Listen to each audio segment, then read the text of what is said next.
Welcome, everybody. Today is our conversation of In the Spirit of Things. I'm Kathy Malocco from WOW Chaplaincy, and our discussion today is clearly about spirituality and COVID-19 and what we can do to keep ourselves safe in this environment. Joining me today is Dr. Anna Yusim from New York City, who's taking time out. It's the end of the day in New York. Anna is a Yale educated and Stanford educated board certified psychiatrist and the author of Unfulfilled, which we'll be talking about a little later. To the top left is Tim Watson-Munro, who is an Australian criminal forensic psychologist with some 42 years experience. I was looking at your bio, Tim, and I read that you'd assessed some 25,000 individuals through the criminal justice system, which is quite extraordinary. We'll talk about that a little later on.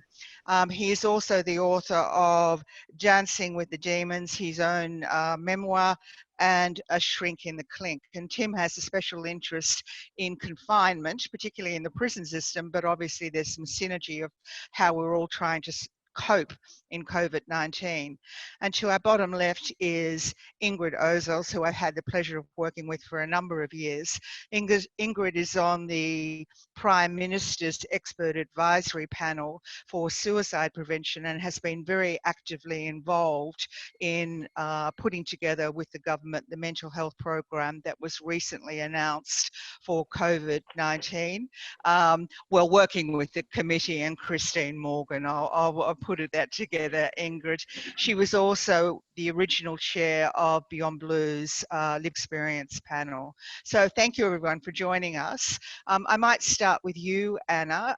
Perhaps you'd give us a little bit of background of what's actually happening in New York City from both from a spiritual care point of view and from your own practice. I mean, we spoke recently and you indicated to me you've been working with a lot of first responders, and most of your work was in the crisis management area. Absolutely, yeah. So here we are in the epicenter of this crisis, never expecting to be in the epicenter. And both personally and professionally, I have been very, very affected, as has my family and, all my patients. Personally, I was affected because both my husband and I got COVID. And so we had to overcome it ourselves. I got it very mildly. My husband got it so seriously, he even had to go to the hospital for a few days to get oxygen. Thank God he's okay. Thank God he's back home. Never could we have imagined that we were actually at risk of something like this. And I think a lot of people will say that. We're in this city where we're jam-packed like sardines, and we never thought that that was a vulnerability. We love New York City. We love being able to do all the things New York has to offer. And here it created such a risk. And here we are in the epicenter where the number of cases in New York, I believe, is equivalent to half the cases of all the world or something like that. And we have close to 700 people dying right now per day here. My patients, at the same time as we were getting sick, we're all getting either sick or caring for the sick or affected by this in some way, shape, or form. So a lot of my patients, like you mentioned, Kathy, are first responders and are on the front lines. So I have a number of doctors, nurses, other health workers, EMTs, police officers. I have some paramedics that I work with. And the way that they've been affected is, first and foremost, there wasn't enough personal protective equipment. And so they were having to treat a disease that they didn't fully understand or know, and for which the pathophysiology isn't fully elucidated, and certainly the treatment isn't known. But that was very, very contagious and without the protection that they needed in order to be able to do so with peace of mind. So everybody was fearing for their own safety, but not even for their own safety, but the safety of their children, of their families, of their aged parents for whom they have to care.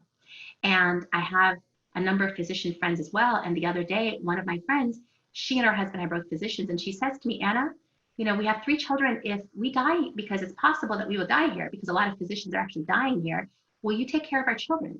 And of course, I will take care of her children. My husband and I will take care of her children, but I don't think that's going to happen. And to even have to pose such a question, that just shows the gravity of this crazy situation that we never would have imagined and that we wish was not happening. But it is happening, and this is the reality. And so other first responders, they're dealing with also just the fear, the anxiety, the pandemonium, not having enough hospital staff because so many people are falling ill. So they're actually trying to get capacity from the rest of the country, from retired individuals, retired doctors to come back on, from doctors from other hospitals that aren't as, right now, every hospital in New York City is at capacity or close to capacity. But they're really trying to figure out.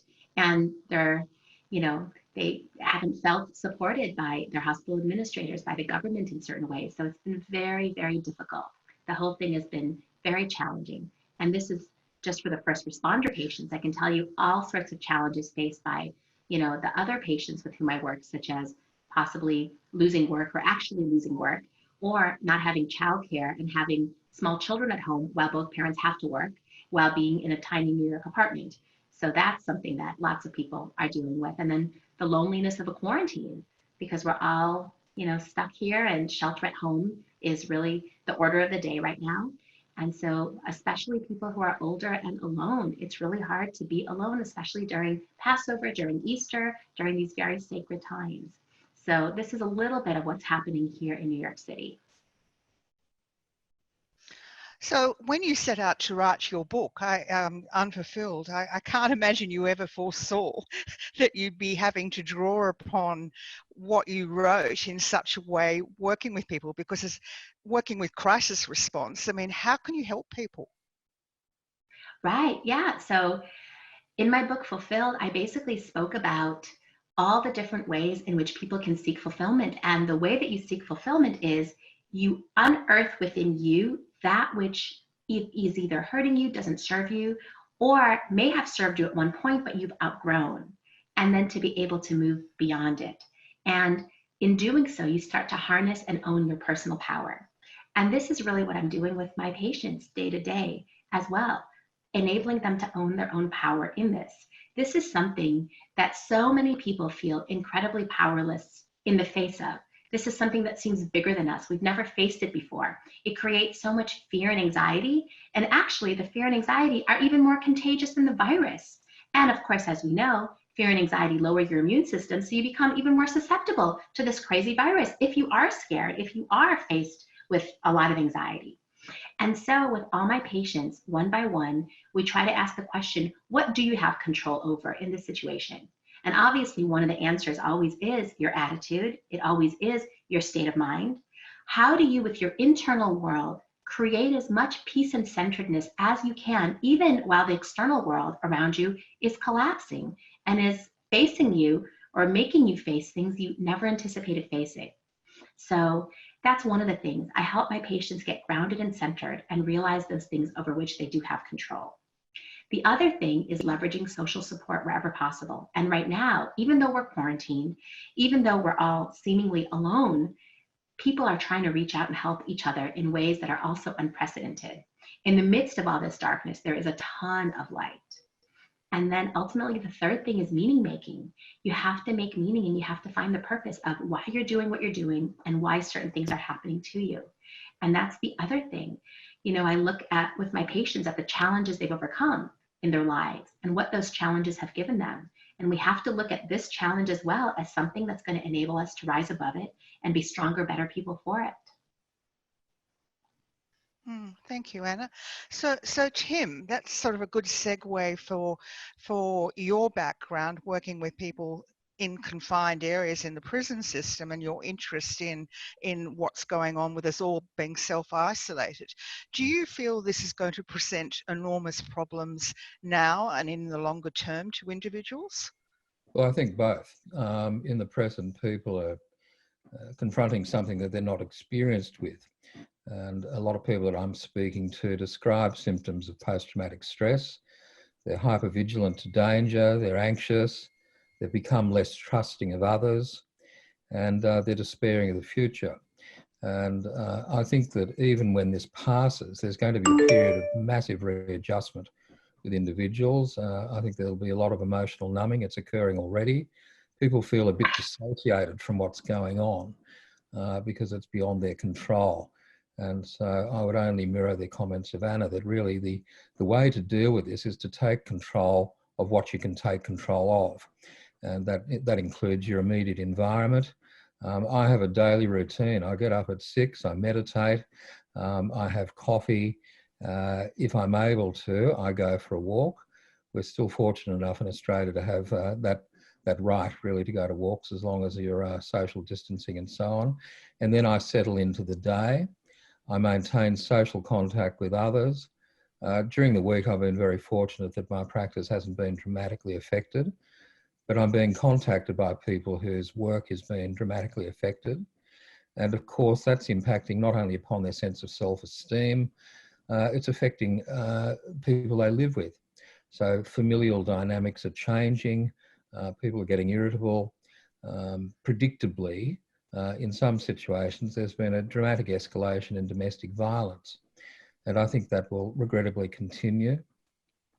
I think that people that have had substance use problems, for example, alcohol, illicit drugs and so on, although their supplier may not be as accessible now, certainly people can buy alcohol, and of course that creates a whole raft of other mental health issues in terms of exacerbating depression, impacting upon cognition, impulse control and so on. And then you've got all sorts of problems occurring within the dynamic of the family. A lot of women are confined in domestic abuse situations at the moment because they can't get out, they can't escape. I think when the inevitable light at the end of the tunnel reaches us, a lot of relationships are going to be renegotiated, or they may well end. So all of these issues I think we need to be mindful about, but take control of what you can manage. There are things out there that you can't manage. And the virus, I think, in many ways is the hidden boogeyman that we're all terrified of as children and now as adults. We can't see it, so we can't control it. But being locked down, being able to go for walks, having a routine during the day gives you a sense of some control over the things you can manage. The other thing that's interesting, Tim, is in Australia in particular, and it's probably the same in the US, with such sudden and dramatic job losses, I noticed the media has been particularly good in talking about how to work from home, and some of the support organisations are all talking about that. But there isn't a great deal of dialogue around how to support people that suddenly they've lost their entire livelihoods and they're locked up in a house. What are your views on that?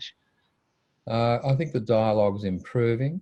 I think the rescue package that the Prime Minister's introduced, JobKeeper, JobSaver, has given some people a sense of the future. But that said, people are highly traumatised. I have a daughter who was living in Brooklyn, by way of example, and mercifully we were able to get her out before the tsunami hit. But she's suffering, I think, aspects of PTSD. And on top of that, she has no stable employment history in Australia, and she's very much at sea. I think the loss of jobs, of course, impacts upon people's sense of who they are. Many of us define ourselves by the employment we undertake, the sort of work that we do. And if that's wrenched from you so dramatically as it has been with coronavirus, then people are really suffering, I think, a degree of existential despair. Where do they belong? Where do they fit in society? What is society anymore? And so I think we could improve the dialogue. And part of that, I think, is maintaining connectedness, so that if you're out of work, you should be communicating with other people and sharing the load of it, not just texting, but speaking on WhatsApp. Having visual communication, I think, is very important. And it's fortunate that we have IT, that, in the 21st century, we've got this capacity to communicate with others, as we're doing this morning, where we can see them. And that's got to reduce, to an extent, I think, people's sense of isolation. But of course, if you have an overarching issue referable to money, how do I pay my bills? How do I pay my rent? How do I pay my mortgage and so on? Well, it gets to Maslow's hierarchy of needs. You've got to have a roof over your head and have a sense of ontological security move forward. Thank you. So Ingrid, maybe you'd give us just a little bit of your background working with policymakers at the moment, and the committees that you're sitting on, and perhaps talk about self-care and your views on that. Yes, we're talking about mental health and suicide prevention and trauma and a whole variety of different things that have been now on the landscape for a long time, but suddenly it's really had had to be forced to the forefront, because not only is there a physical element to COVID, but obviously there's going to be, as Tim has so rightly said, and Anna, that there are going to be a whole range of emotional mental health issues that are happening now, and the impact of which will only start to emerge as we go forward and through the aftermath of this. So this is where self-compassion is really, really critical, and I don't know that we talk about it enough. And that's where I've really found what Anna and Tim have said around controlling what we can control and learning what we can do within the realm of our own being. And often I know that I was brought up in a space where thinking about yourself and looking after yourself was seen as selfish, and in a way it is, but we need to be selfish. It's okay to look after ourselves, to acknowledge that, you know, we're struggling and that sometimes things are a bit tougher, and that it's okay to feel what we feel, in order for us to be able to then take a breath and pause and acknowledge and accept we're human. This is hard, but we will get through. And with all the tips that Tim has talked about, with routine and what we're now calling social togetherness, social connectedness, with physical isolation, then we're trying to stay connected with each other in all the different mediums. And I have to say, Christine Morgan's very common phrase of let's pick up the old telephone, you know, let's get on the phone, let's talk to people. We've got WhatsApp. We've got different ways of communicating. Even in my family, I put a little teddy bear outside the window in my home, because we've got this theme around going on a bear hunt, which is about a story that Michael Rosen, who's the author of, who sadly is actually in hospital with COVID, wrote many, many years ago, 25 years ago, and a book that I actually read to my daughter around going for a bear hunt. So when we're going for our daily 1 hour exercise that we're allowed to do, and if we can do it with our children, it's about, well, where can you find a bear hiding in one of the houses potentially on our journey as we do our exercise. So it's trying to bring in a bit of fun, a bit of humour, a bit of music, that there are very different innovative ways that we can self-care, pause, stop and take a breath. Okay, thank you. So Anna, are you talking in the States about recovery at all? Is that on the agenda from a mental health perspective, particularly after we're seeing, you know, across our television screens in Australia, the sheer number of burials that are needing to take place? The first thing that comes to my mind as a chaplain is grief and loss, and how people are coping now, but more importantly, the possibility of complex grief becoming a real mental health issue longer term. Absolutely. I mean, my personal belief as a psychiatrist is that recovery is always possible. There is that, but sometimes the level of bereavement, the level of grief will exceed our capacities, and certainly will exceed our skill level. We may not know how to grieve in that way. We might never have been faced with anything quite like this. And yes, for sure that's happening. There's grieving on so many levels, whether you're grieving for an individual, and we just lost one of my dear friends, Dr. Frank Gabrin was the first emergency room physician in New York City, or actually in all of the USA, to pass away from COVID.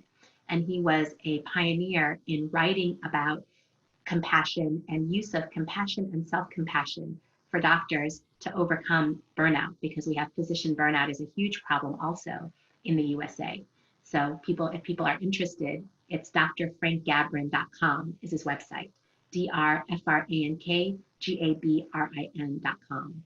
And he really spells out what is necessary in order to create recovery, because the recovery from burnout is similar to the recovery from bereavement, is similar to recovery from trauma. Obviously, different people need different methods, and there are a lot of different things, whether it be therapy, acute crisis counseling, whether it be medication, whatever people need to be able to meet those needs. And with some of my colleagues, we're actually setting up an organization now to provide for the immediate needs of first responders and frontline workers, because they're the ones most affected. But not to say that others who are affected in the way of it, you know, this disease changing their identity through taking away their job is any less, treacherous. Of course it is, but that's like the small area where we feel that we can really affect change. So is recovery possible? I think that recovery is the only option. We have to recover. We have to use this to make us stronger and to move beyond. I've done a lot of work in third world countries, and after Rwanda had its genocide, I was able to go and work with the genocide survivors. And of course, the country was broken, but what I really was able to appreciate was the capacity of the human spirit to rise above anything that can come in its way, even the greatest atrocities known to man. So I believe that we have that within us, and the body has a self-healing capability. The mind and the psyche has that same self-healing capability, and our physiology and our understanding of science and physiology supports that. Thank you. So Tim, do you see some synergy there with people incarcerated? It's like all of a sudden they're thrust together and they've got to survive. What did you take out of that learning of how people get through an experience where they've got no choice but to go through it? Exactly what Anna said. And, I worked in a prison about 40 years ago, and it was probably the worst jail in Australia at Parramatta. Long-term multi-recidivist prisoners who on average were serving at least 15 years. That was back in the days when you'd get life with a minimum of about 14 years. It's escalated now. And the interesting thing I noticed with those people was that they managed their day-to-day existence by, again, having routine. So the people who had the tidiest cells in the jail, the people who were most immaculately presented in terms of starching their prison greens and so on, were those who were doing the longest time because they'd adapted, they had a sense of routine. They held on to the belief that they would get through this, that even if it was 15 to 20 years away, in some situations, there was a day when they would get out of jail. And that's what sustained them day to day to day. The people who coped worse were those that had never been through the experience. So there was no sort of inoculation, stress inoculation for custodial life. They were the ones who didn't wash their clothes. Their prison cells were really a garbage tip and so on, without being critical, but that's how it was, because they simply weren't coping. And a lot of the work I did with those people was giving them coping strategies to deal with the reality of what they were facing, whether it was 5 years, 10 years, or a life sentence. So it's very important, I think, for people to hang on to that sense of hope. We've been through pandemics before. Humanity has survived. Those of us who experience this, hopefully will be telling our grandchildren about it and our children. Those that don't will be talking about their courageous ordeals before they died and so on. But even the fact that we're having this conversation, 4 weeks ago, I was bushwalking around Melbourne and, going to dinner at a nice pub in the country. And there was some discussion about COVID-19, but we felt we were relatively safe in this country. And we still are to an extent, but unless we're vigilant, we're going to be facing the sort of issues that tragically has befallen most of the planet. Ingrid, do you think our mental health system in Australia can cope with the influx of people needing support? Because I know the government's announced a whole range of extra support mechanisms, but the number of psychologists and psychiatrists is limited.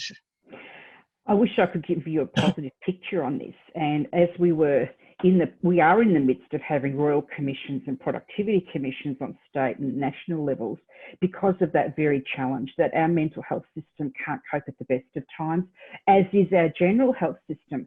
So we've got to be honest and brave and say, look, this is where we need to actually help each other now, all of us in together. Our health system is being totally challenged across all of health. So we need to come together and realise that we can't fix these things overnight. These things are going to have to pan out as they evolve. And so we need to come together as a community to help each other where we can, because unfortunately we won't be able to help everybody. Is it the same for you, Anna, in the States? I mean, have you got extra capacity, or are you full? Or what are your colleagues saying about, being able to help people? In terms of the capacity as physicians in general, we do as a country and as a nation have that capacity, But we're having to bring a lot of people into New York City from other states, and we're having to ask people to come from retirement and having to move people from, other parts of medicine into the parts of medicine that need it most. As for the mental health capacity, our New York City has asked for volunteers, or in the New York State, and 6,000 people have volunteered, therapists with all sorts of different degrees, to create a mental health line where people are going to be able to call in, and it's going to be manned 24/7. And this is to help all of New Yorkers who are dealing with the stress of COVID. So I think we're going to do our best to create that capacity. I think that capacity does exist. And when you think about, especially treating the frontline workers and first responders, though, those aren't often people. They're often tough and they care for others. They're not as good as caring for themselves. So often those are the people who it's going to be hard for them to ask for and find care.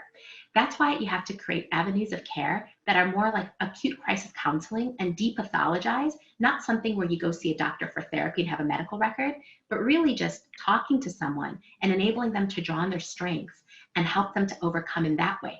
Of course, that person needs to do a suicide assessment and make sure that there isn't something serious that they then need referral to a mental health provider. But there could be a lot of different people doing this kind of work. So yeah, I think the capacity is there. Okay. Ingrid, have you got a few questions that were coming through?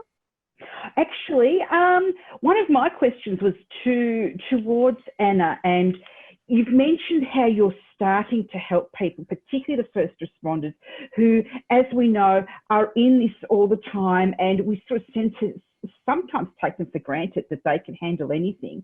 How are you actually helping them in their very first instance? Like when they first come for yeah.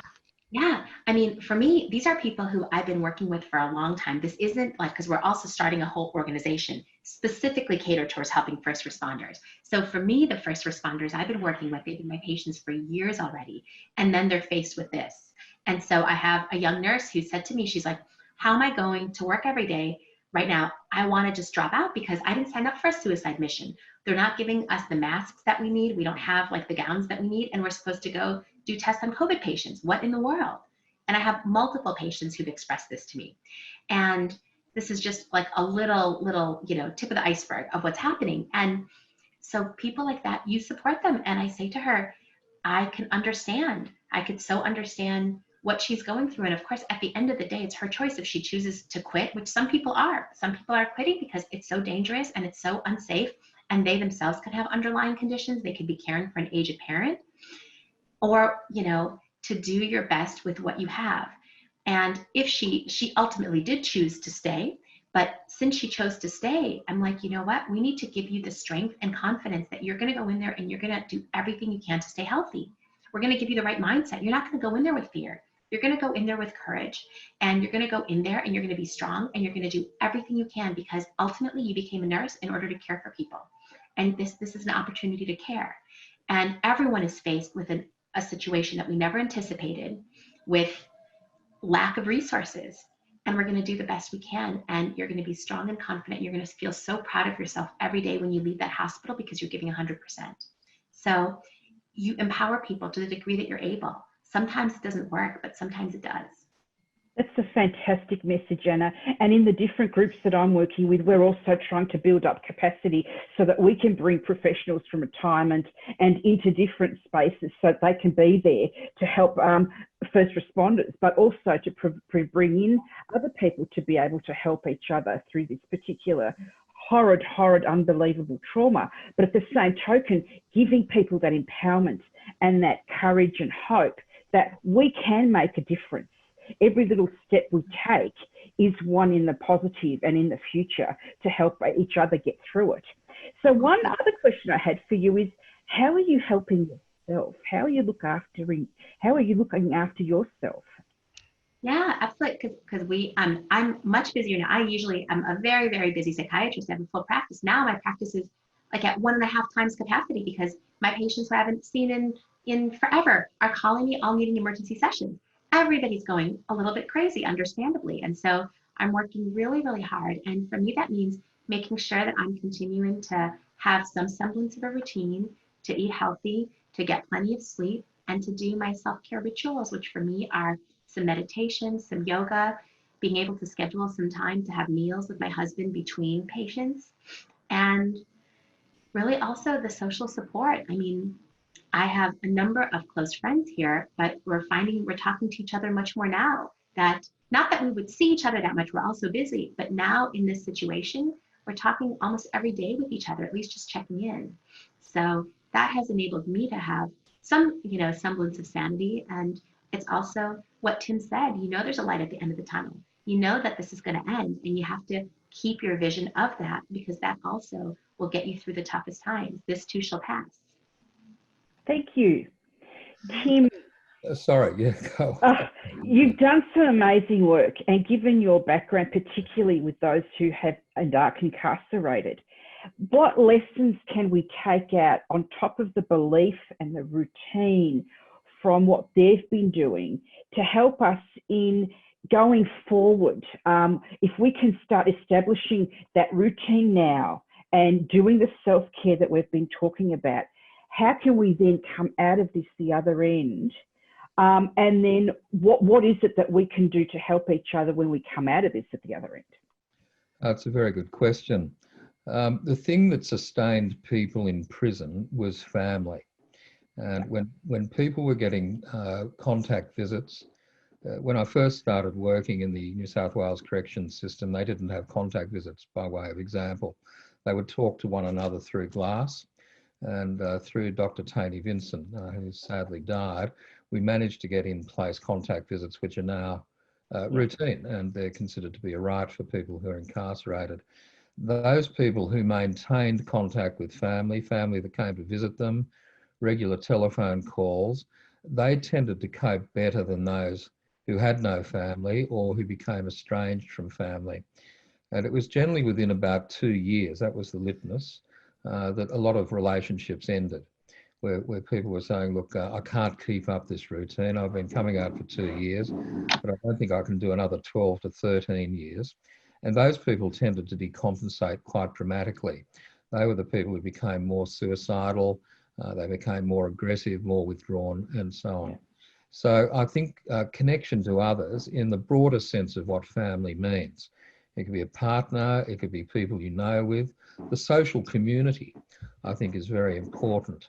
And, one of the things that has been very pleasing is that how people are rallying around in this country and others, where the message is getting through, and acknowledging the importance of social distancing, not only in terms of protecting themselves and those that they love, but a broader sense of connection with the community. The only way we're going to get through this is if we unite as a community and do as we're told, and then the virus will go away. It's the bushfire analogy, it can be a raging bushfire, but if there's no more timber, the fire goes out. If coronavirus has no more hosts, hopefully a lot of it will go away. It won't go away entirely, I gather. But so family is important. I think moving forward for those people, when they came out, a lot of them maintained contact with me, and they described typical things of not being able to cope with the new society. And, because when they went into jail, back then there wasn't even colour TV for some of them. They came out, they had to deal with colour television. People these days are coping with, or attempting to cope with, enormous technological change that they can't manage. I think when we, as a society, come out of this, we're going to be numb. We're going to look back and go, wow, our whole sense of who we are and our sort of invincibility, particularly in the West, to getting these sorts of things has been undermined, challenged and thrown away. We're all vulnerable. We're all in it together. And I think whilst there's, everything that's been said, I totally concur with, and we need more mental health practitioners. We need de facto mental health practitioners, friends, family, can all help one another. The real work's going to be when this ends. How do people renegotiate a completely different world as I see it coming? Of which we don't know what it's going to look like. We sort of think we do, but we've got no idea. We've got no idea, but we see changes occurring already in terms of more autocratic governments, more social control. I mean, the way that I understand it, they'll ease these constrictions is if people are kept an eye on. we may have to come to accept that. And there's going to be some pushback because we've been used to being free in the Western world. It may not always be like that in the future. So there's going to be a lot of readjustment to those sorts of issues, I think, for the greater good. Anna, do you think that, I mean, New York has always been a hive of economic sustenance for its community. Do you think people are re-examining their relationship with money and control and all of those things? Because this has been the greatest leveler, and that word has often been bandied around perhaps too much. But we've come down to what are our values, what do we believe in, what's really important to us? Are we starting to, do you think people will start to balance out their lives a little more? I certainly hope so. I certainly hope that one of the lessons of this pandemic is that we're able to look inside, and that one of the shifts that will happen is we're going to have much greater clarity on what's important. And what people are seeing is what's making their lives most meaningful right now is being able to be of service to others in some way, shape, or form. And that's one way that people are able to overcome their fears, their anxieties, their doubts, their uncertainty about the future, is to be present and to be of service.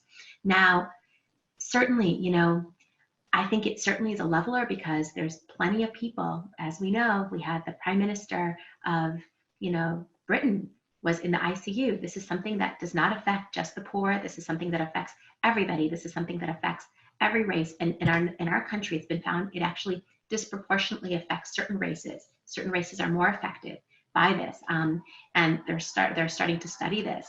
And obviously, certain nations have been affected with more death rates. So it's not a leveler in the same sense. Like COVID doesn't affect everybody similarly, but that's also the part of the scary part. You don't know exactly who it's going to get, and everyone's equal before COVID, right?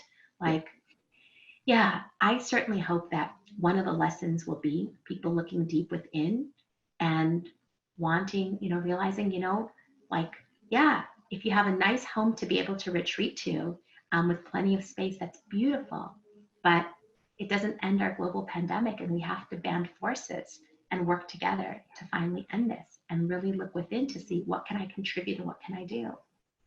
There's a question for everyone. What mental health challenges do you think we're going to be looking down the tunnel after this? I mean, clearly some people won't want to leave their homes. There'll be others with post-traumatic stress. Do you see certain issues being particularly forefront of that mental health experts and spiritual care, for that matter, are going to have to support people with? I think that we're going to need to have confidence in our leaders. And where there's confidence in the strength and wisdom of our leaders, then we're probably going to be more capable of being led by them and believing what they say. Without getting political, in some places there's been a paucity of leadership. There's been poor messages that have been sent out. And of course, the messages that have been sent out defy reality. So at the end of the day, when this settles down, as we hope it will, the task will be amongst many to convince people that it is okay to go outside, that the rules and guidelines that you've been given are okay. They're not going to necessarily compromise your health. But I think that the mental health implications from this are yet to be seen and assessed and worked with. They're going to be huge. Yes, I'd have to agree with that. I think we don't know what we don't know. And that's why we're trying to do some measure of proactivity now to try and help our mental health now, and also hopefully as the days go forward. But yes, this is still very much an emerging picture for all of us. Absolutely. I'll tell you something very interesting about things like this and during the Holocaust. And I've seen this also in my own patients. I'm sure Ingrid and Tim also have. A lot of people come in with neuroses, right? There's a difference between fear, which is of a very real consequence, versus anxiety, which is of an imagined consequence, fear of an imagined consequence. And anxieties and neuroses, things that are more within us, actually go down during times of impending danger because people are so much more focused on survival. And during the Holocaust, neuroses went down. So a lot of my patients with, for instance, obsessive compulsive disorder, which is like a typical neurotic illness, OCD needs to go down. And so their inner world is actually a little bit more at peace because their outer world and what's going on around them is so survival focused. So, and I think what that does is it helps us really to prioritize what's important and put our resources on where we're at as a society. And right now we have to get through this. We have to be present, we have to survive, and then we have to pick up the broken pieces of our identity and of our communities and institutions and figure out how to rebuild them stronger, and to take the lessons that we've learned through them, you know, that the human spirit can persevere and rise above this. And we have a power and a capacity of surrender to connect to something greater than ourselves that can help us through all this as well. It's probably a good segue to our last question of each of you. And I'll start with you, Tim.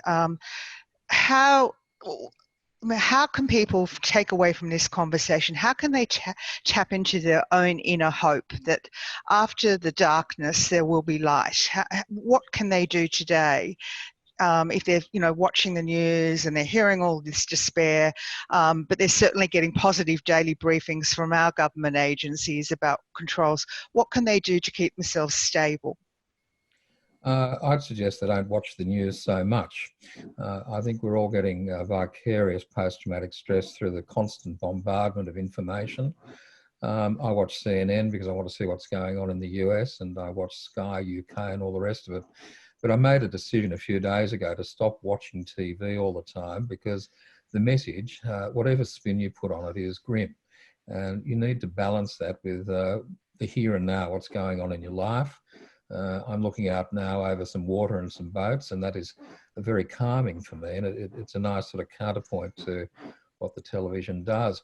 I mean, in terms of my own experience, 20 years ago, it was well publicised. I had a serious addiction to cocaine, and it was well publicised. I lost my right to practice for nearly 4 years. And so many of the issues referable to losing your job, losing your sense of identity. I was no longer a forensic or criminal psychologist. I was just Tim Watson-Munro without a job with 5 children to feed. I had a fantastic partner who supported us all through that, and I got through it. But what worked for me day to day, and some of those days were very black, was the knowledge or the belief, the hope that one day I would emerge from this stronger, that I would cope with it, and I would get into my profession again, which occurred about 17 years ago, and I moved forward from there. A different person, reconfigured in many, many ways, with a lot of therapy and self-reflection and so on. So people can use this opportunity to reflect on their lives, and I think work out how they're going to reconfigure their lives when they come out of this. A lot of people I speak to are losing weight. They're becoming fitter than they've been for a long time. Some have given up alcohol, others are drinking too much. But I look at this, as black as it is, as an opportunity for reconfiguration and self-reflection. And I certainly know from my own experience that worked. I came through the other side, I think, a much stronger and more wholesome person than when I started the journey. Thank you. Ingrid? There's a sense of rebuilding and rejuvenation that I'm looking towards, and that believing that we will walk through this. We will come out the other side. Of course, there are days when it's harder than others, but if we hold on to that, and I think Tim and Anna, you've explained it beautifully, how you've envisioned something. This is the vision of where I want to go. And I feel like if we can find meaning in something, it could be in our families, it could be in our children, our grandchildren. What is it that gives us that meaning? What gives us that reason to get up in the morning, to keep going, is what will hold me and is grounding me to keep getting up and doing what I'm doing. And that part of servicing others, particularly in this climate, does feel like we can do something for someone else. You know, sending a letter to someone who might be in need of contact, perhaps reaching out to someone who's incarcerated, because they are often the least people that we even think about. And yet now, with, as Tim said, we've had certain new things being brought in, but now they are in lockdown. And so their connection to family is changing. How can perhaps we reach out to someone who's more disadvantaged or marginalised, that might do with a little bit of hope and a little bit of help? And the other part for me is finding that sense of community and how we can actually do this together, because we're not alone, even though we might feel it. Hearing that message and doing these sorts of activities over and over again reinstills that we are a social group, that we can do things together, even if it's a bit differently, and finding new ways of hugging each other until we can actually do it in person. Just before I ask Anna to have the closing word, we look after a group of elders in an aged care facility, and obviously most of our aged care facilities are locked down in Australia, that they're not allowed visitors because they're trying to keep them safe. So we take our deck chairs as chaplains and sit outside their windows and talk to them all on their mobile phones. Many of them have hearing difficulties, but they look forward to that connection. They can physically see or know someone is outside of their window, and for us, you know, their children ring us and say thank you so much for that experience. So we can find ways to show love and care and commitment to each other. We can find ways to help people connect with their inner self and their spiritual connection. I'll leave it to you to have the last word, Anna, particularly after your book Unfulfilled, about, you know, finding meaning and purpose through actually looking at the spiritual connection within you. Absolutely right. And so I think what we need to do with a time like this is we first have to look within, and we have to, a situation like this, if you're truly affected by it, not everybody is, but most people are. If you're affected by it, to feel those feelings, to go into those dark places, to feel the shattered parts of your life, whether it be your identity or your health or a loved one, whatever it is that you're grieving, to grieve that loss, let yourself feel it. Let yourself feel the fear. Let yourself feel the anxiety. But don't let yourself be trapped there. Figure out a way to get beyond that and start to look at where to from here.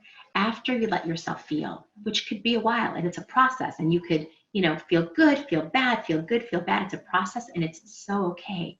But then you have to let yourself be rebuilt and be changed by this and be metamorphosized and transformed into a better version of yourself.